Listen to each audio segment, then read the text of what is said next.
ગુજરાત પ્રજા વિકાસ દર્શન 2012 હેઠળ આજે શહેરી વિકાસ, ટાઉન પ્લાનિંગ અને શહેરી જીવન એના માટેના જે કોંગ્રેસનો શહેરી વિકાસ માટેનું જે થીમ છે બેટર સિટી બેટર લાઈફ, એ હેઠળ આ 10મા મુદ્દાની જાહેરાત કરી રહ્યા છે કે જમીનો જે શહેરની છે અને એમાં આજુબાજુની જમીનો તો મોટાભાગે ખેડૂતોની જમીનો હોય છે.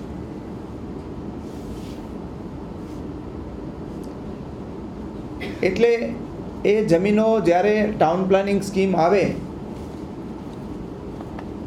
ત્યારે ખેડૂતોની લગભગ 40% જેટલી જમીન કપાત થાય છે.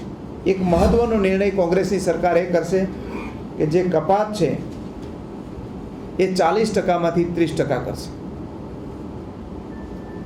એટલે જે ખેડૂતોને મુશ્કેલી પડે છે વધારે કપાત થવાથી એ દૂર થશે. અત્યારે લગભગ રાજ્ય સરકારે જાહેર કર્યું છે એ પ્રમાણે 15 લાખ જેટલા ઘરો એવા છે કે જેમાં અનિયમિત બાંધકામો થયેલા છે. અમુક બાંધકામોને નિયમિત કરી દીધા પછી એટલા બધા ઊંચા દર રાખ્યા છે ઇમ્પેક્ટ ફીના કે એને કારણે નિયમિત થઈ શકતા નથી. કોંગ્રેસ પક્ષની સરકાર જે અત્યારે વર્તમાન દર છે એનાથી અડધા દરે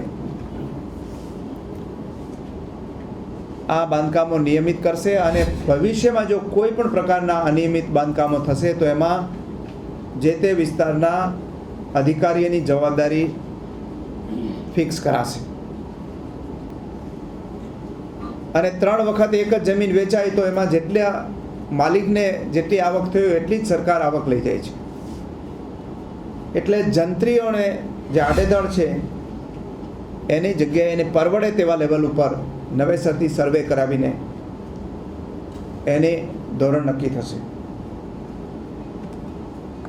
જૂના વખતમાં અનેક સૂચિત સોસાયટીઓ બનેલી છે મોટા શહેરોની અંદર. એ સૂચિત સોસાયટીઓના બાંધકામ લગભગ નિયમિત સોસાયટીઓના બાંધકામની જેમ એને થયેલા છે. અને છતાં આ મકાનો આજે એના દસ્તાવેજો થઈ શકતા નથી. એને પ્રાથમિક સુવિધાઓ અમુક જગ્યાએ અપાઈ નથી. કોંગ્રેસ પક્ષ કાનૂન લઈ આવીને આ સૂચિત સોસાયટીઓને રેગ્યુલર કરશે. કોંગ્રેસ પક્ષ કાયદો લઈ આવીને આ ટીપી 12 મહિનામાં ફાઇનલ થઈ જાય એ પ્રકારનું પારદર્શી માળખું બનાવાશે. અને જે ટીપી ફાઇનલ થયા પછી એમાં આવેલી જમીન છે એને કરવાનું ના રહે એ પ્રકારની વ્યવસ્થા પણ ગોઠવાશે.